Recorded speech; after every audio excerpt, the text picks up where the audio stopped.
কেন্দ্রীয় নায়েবে আমির, নারায়ণগঞ্জের সর্বস্তরের আলেম ওলামাদের শ্রদ্ধাভাজন বর্ষিয়ান এবং মুরব্বী আলেমে দ্বীন হযরত মাওলানা আব্দুল আউয়াল সাহেবের উপস্থিত থাকার কথা ছিল।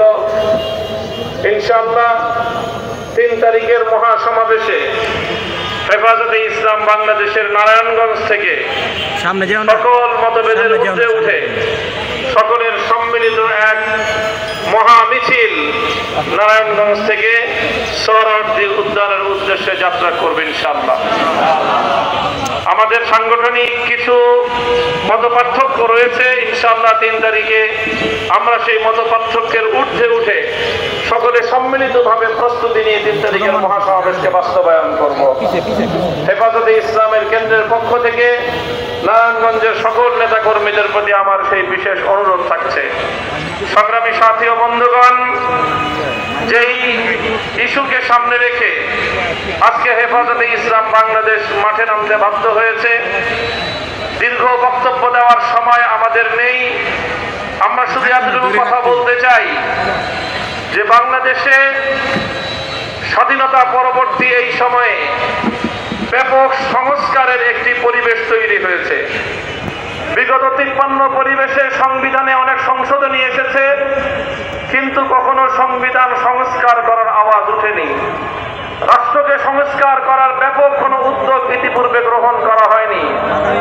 জুলাই এবং আগস্ট বিপ্লবের 2 সহস্রাধিক তাজা প্রাণের বিনিময়ে বাংলাদেশে যে গণ অভ্যুত্থান সংগঠিত হয়েছে এবং অন্তর্বর্তীকালীন সরকার প্রতিষ্ঠিত হয়েছে, এই সরকারের অন্যতম একটি মহতী উদ্যোগ হলো সংবিধান সহ বিভিন্ন ধরনের সংস্কার কার্যক্রম পরিচালনা করা।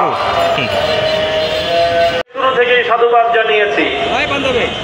6টি সংস্কার কমিশন গঠন করা হয়েছে। 5টি সংস্কার কমিশনের প্রস্তাবনাকে আমরা স্বাগত জানিয়েছি। এ দ্বারা স্পষ্ট প্রতীয়মান হয় হেফাজতে ইসলাম বাংলাদেশ এবং দেশের আলেম সমাজ, ইসলাম প্রিয় জনগণ বাংলাদেশের বর্তমান সংস্কার কার্যক্রমের সবচেয়ে বেশি সহযোগী শক্তি।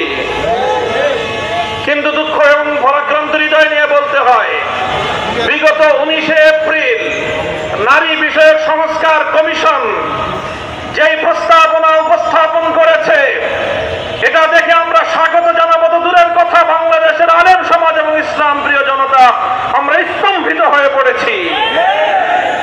আমরা এখনো পর্যন্ত কল্পনাও করতে পারছি না, চিন্তাও করতে পারছি না যে আগস্ট বিপ্লবের পরবর্তী বাংলাদেশেও এই ধরনের কোরআনের বিরুদ্ধে কটাক্ষকারী কোনো প্রস্তাব রাষ্ট্রীয় পর্যায়ে উত্থাপিত হতে পারে।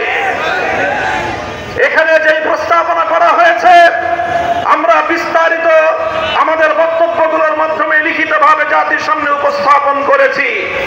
শুধু একটি কথা আমি কোট করছি, এই জঘন্য কমিশন তারা সেখানে বলেছে বাংলাদেশে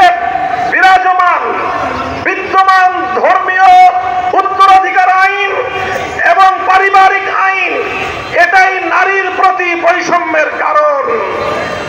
অর্থাৎ ভিন্ন ভাষায় বলতে গেলে তারা বাংলাদেশে নারীর প্রতি বৈষম্যের জন্য কোরআনের আইনকে এবং ইসলামের আইনকেই সবচেয়ে বেশি দায়ী বলে সাব্যস্ত করেছে।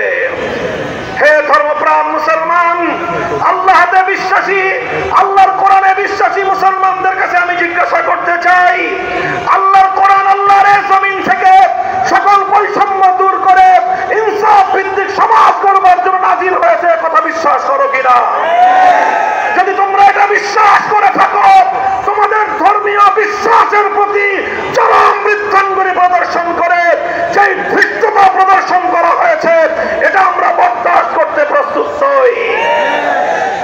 ডক্টর ইউনূস সাহেবের ভেরিফাইড ফেসবুক পেজ থেকে প্রতিশ্রুতি ব্যক্ত করা হয়েছে এই নারী কমিশনের প্রস্তাবনাকে, তাদের সুপারিশকে যথা দ্রুত সম্ভব তারা বাস্তবায়ন করার প্রতিজ্ঞা করেছেন। এই প্রতিজ্ঞা করার পর অর্থাৎ তারা আল্লাহর কোরআনের আইনকে, যতটুকু আইন পারিবারিক এবং উত্তরাধিকার আইনের মধ্যে এখনো বিদ্যমান রয়েছে, সেটাকে নাকি বাংলাদেশ থেকে উৎখাত করবেন, এই প্রতিশ্রুতি দিয়েছেন, এই অঙ্গীকার করেছেন ডক্টর ইউনূস সাহেব।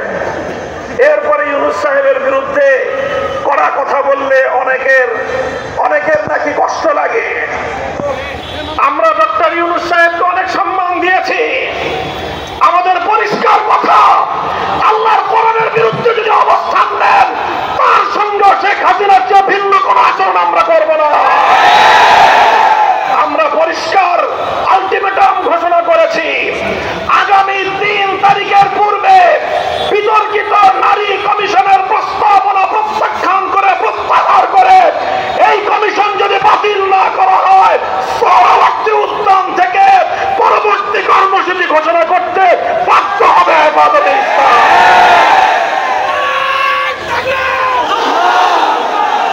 আমরা আল্লাহর কোরআনের বিরুদ্ধে, ইসলামকে কটাক্ষপূর্ণ এই ধরনের সুপারিশ করবার দায়ে নারী কমিশনে থাকা প্রতিটি সদস্যের বিরুদ্ধে আইনানুগ এবং দেশের ধর্মপ্রাণ মুসলমানদের ধর্মীয় অনুভূতিতে আঘাত হানার অপরাধে তাদের বিরুদ্ধে শাস্তিমূলক ব্যবস্থা গ্রহণ করবার দাবি জানাই।